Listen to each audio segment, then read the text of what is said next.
Welcome to Think for Yourself Clubhouse. My name is Bill Martin, and I'm going to have a discussion today with my confreres here.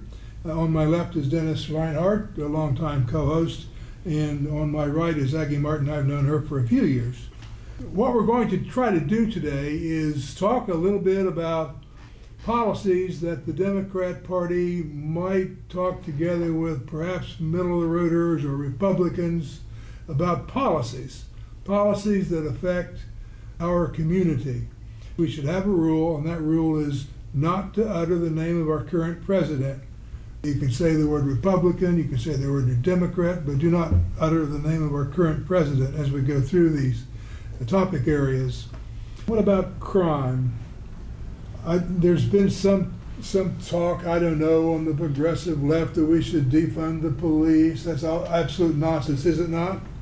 Yes, that's nonsense. I think that was just the most unfortunate term that could be used, the most stupid term, to say defund the police, when basically some of what they were saying was to demilitarize the police, because there was a situation where they were taking military equipment and giving it to towns the size of Jackson, armored cars, those sorts of things. There's no reason to have that in some of those situations. The other thing they were saying is you needed more people that were capable to handle situations that might involve mental illness, mental health with people, talking to them, not weaponizing people. But if you get in a standoff with people, you want someone to come in and to de-escalate that situation. That's exactly right. In my career, I've been a defense attorney, I've been a prosecuting attorney, I've been a judge, and I've been involved with lots of domestic relations cases.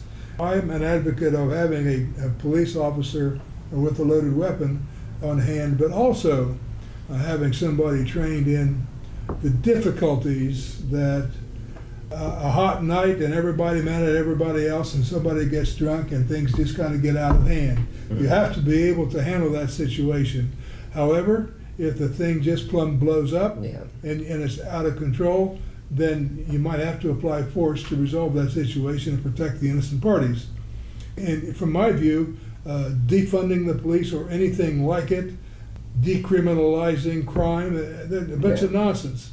But I think you ought to supplement the police forces with other professionals who can help handle these other situations to de-escalate the potential violence. I've been reading lately that the only type of murder that is increasing these days is domestic murder of women usually. And the other murder rates are going down. But, I had a case, and I remember it distinctly, where the fellow, I think he was a mental problem, and he kept threatening his wife, and there was a stand down at the home. The law enforcement sent somebody under the house with a microphone so they could monitor the situation. And when it looked like this poor woman was in deadly danger, then the man was shot to death. You don't want that to happen, but if you have to do it, you have to do it. And I think police departments, not only Jackson, but police departments over the country should be prepared to do that, not only with the training and the equipment. I noticed that he went as far as he could not doing that. He only took that step when he had no other choice.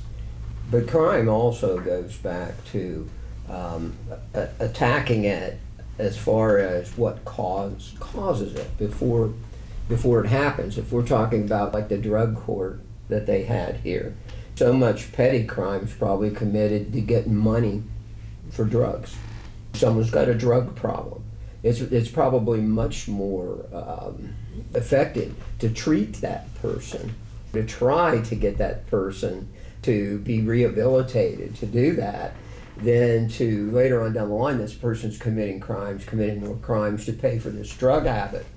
And then of course you've got mental illness that's not recognized in people either.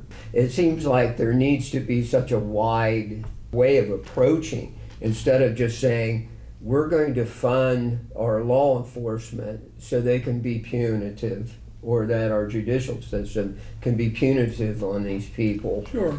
Judge Zayas, when we interviewed her the other day, was talking about the things that the court can do.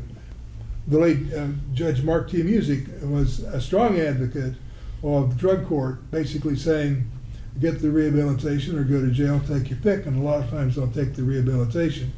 In many cases, it worked, especially Mark oftentimes would ship somebody out of, basically send them to Florida to get out of the situation, out of the neighborhood, out of the safe environs in which they were using drugs, get them in a new situation. Many times it worked, and he did good work there. As I understand it, that program was extended to veterans with problems, but then that program was withdrawn from Jackson County, according to Judge Zayas.